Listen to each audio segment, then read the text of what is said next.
We're on your side tonight, getting answers. Imagine how frustrated you would be if a damaged utility pole is just left dangling in front of your property for months. Well, church members of a Northwest Charlotte church don't have to imagine it. Yeah, parishioners have been going in circles trying to get someone to take it down, with multiple agencies giving differing statements. In tonight's cover story, WBTV's Dedrick Russell takes us to the scene at Mayfield Memorial Baptist Church to get some answers.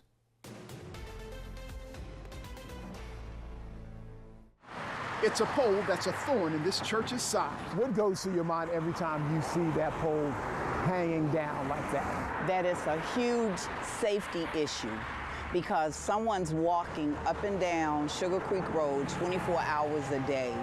We have cars that park in these spaces every Sunday. It's also a pole that disturbs this pastor's spirit. I mean, when you look at this pole right here, what goes through your mind? Injustice.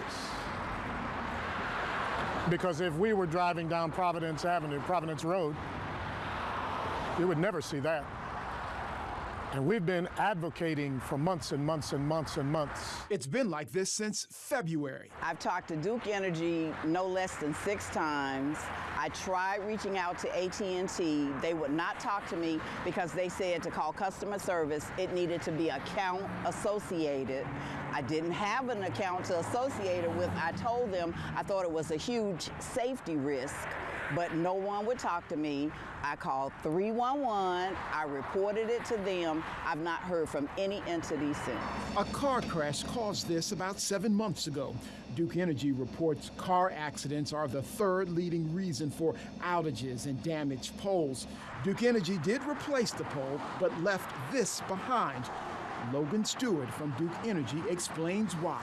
We frequently share infrastructure, so poles with communications utilities, and we both attach our lines to that. So when that happens, we come in, remove the pole, but we have to wait on the communications utility to transfer their lines before we can replace that stub. What is left there, we have standard methods that we follow, and so it is tied off in a way that is no threat to public safety, so it is safe as it is. That assessment doesn't give comfort to this church member's soul.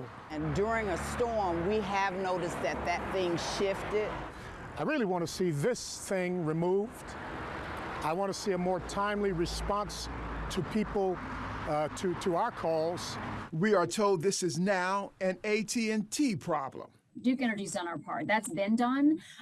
So I can't speculate on why the communications company hasn't done it, but we come in and every day our crews go through and check off the projects that we have to do, and we get those done in a timely manner. Members are growing impatient because they say this eyesore is getting in the way of their community's progress. Because we're fighting every day to create an oasis of improvement.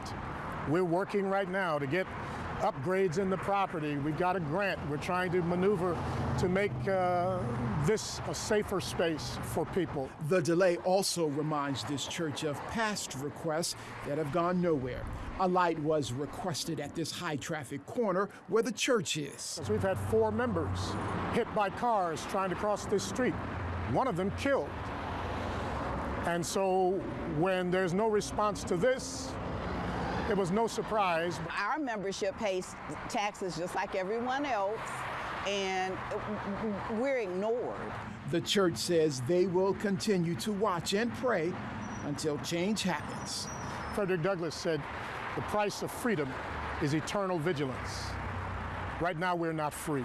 At Mayfield Memorial, Dedrick Russell, WBTV, on your side tonight. Now, AT&T did get back with Dedrick this evening with a statement. It reads this: we plan to transfer our cables to the new utility pole as soon as possible. The pole owner will also need to arrange for the transfer of another utility's cable on the hanging pole before it can be removed. We will certainly keep you updated.